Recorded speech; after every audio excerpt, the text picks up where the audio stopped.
Okay, so Céad Míle Fáilte, that is 1,000 welcomes in Irish. So I wanted to make a little short video on the mind and depression. So this is based on, I was on the teachings in Kundalini Yoga.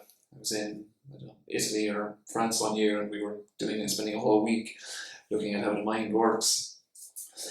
So I just wanted to make a quick video on how it's related to depression and anxiety. So there are the three minds, and it's a negative mind, positive mind, and neutral mind. We'll focus on this one a bit later. But how these work is that anytime you come across a situation, it filters down through this. So for example, that the negative mind, now it's not negative as in it's bad, it's negative in that it negates things, it tells you what's wrong with the situation. It's sometimes called the protective mind as well. But if you are, the example I'm going to give is that if you're going to cross a road and you see a car, the negative mind will tell you there's a car there, you have to be careful, it could knock you down. Then the situation goes to the positive mind, and that will then tell you, oh, it's okay, that car is 100 yards away, you've plenty of time to cross the road. And then the neutral mind will make a decision based on the input from these two. And so neutral mind, if the neutral mind is out of balance, again, it's associated with indecision. You can feel a bit stuck. But negative mind is there to protect you. Positive mind, and it tells you what's wrong with a situation. Negative mind in the good sense, it'll tell you not to stick your hand into the lion's cage. You bite your hand off. Don't run across the road when there's 3 lanes of traffic travelling at 60 miles an hour each. Don't jump into the river when it's flooded. Positive mind should tell you what's right with a situation. It gives you the other side. This is the glass is half empty. This is the glass is half full. Neutral mind, there's just a glass with water in it, and it's half full. There's no judgment. It just is what it is. This is something called the meditative mind. Buddha, he was always speaking about the neutral mind.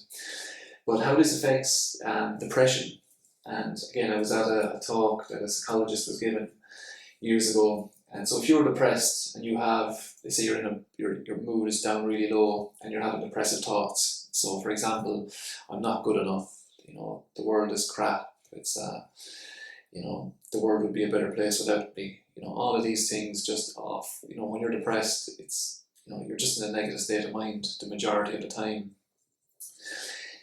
And then what should happen is then, so if you have a negative thought that says, I'm not good enough, the world is better off without me, the positive mind should step in and say, oh, hang on a second, no, you are good enough.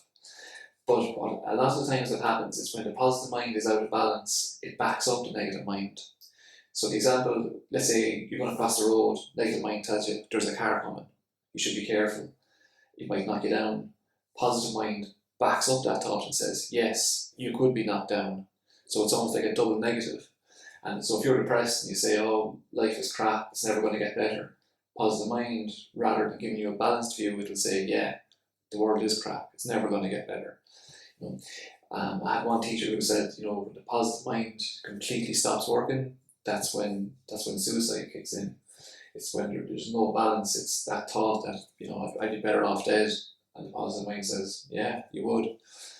So they often call it like a double injection of poison. It's supposed to balance it out, but a lot of the time it's out of balance, and especially when it comes to depression, it's not giving us both sides. So this is, the glass is half empty, this is the glass is half full. When the positive mind is good and strong, it tells you it's full, it's optimistic, it's playful, life is good. And then neutral mind is just it's there to make decisions based on the previous two. We do have another thing called the intuitive mind. Again, this is associated with your intuition. It's something that people call your sixth sense. Now, in relation to depression, the intuitive mind doesn't have anything in itself to do with depression. However, the intuitive mind is related to the pineal gland and pituitary gland, which are here, and they help regulate the entire endocrine system.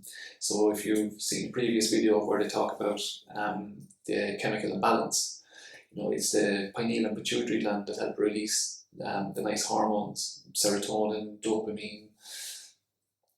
They leave you feel nice and calm and peaceful.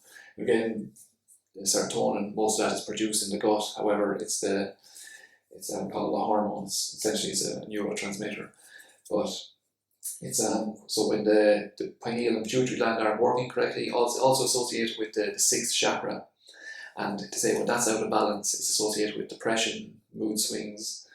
You overthink, you over-intellectualize stuff. So again, there's plenty of yoga postures that help with that and help to balance it out. In fact, the yoga course that I put together for the anxiety and depression, there's one of the modules just focuses on strengthening this positive mind in itself. And yeah, I just want to make a quick video just to explain that. It's sometimes understanding it can make it a little bit easier. Also as well, the course, if you're interested in doing it's a 40-day course, you'll find it in the description, the link to it. And yeah, if you found this information useful, hit a like and a subscribe, and even leave a comment if you have any questions about what I just said, or even just if any of that relates to you. So have a wonderful day, and I will chat with you soon.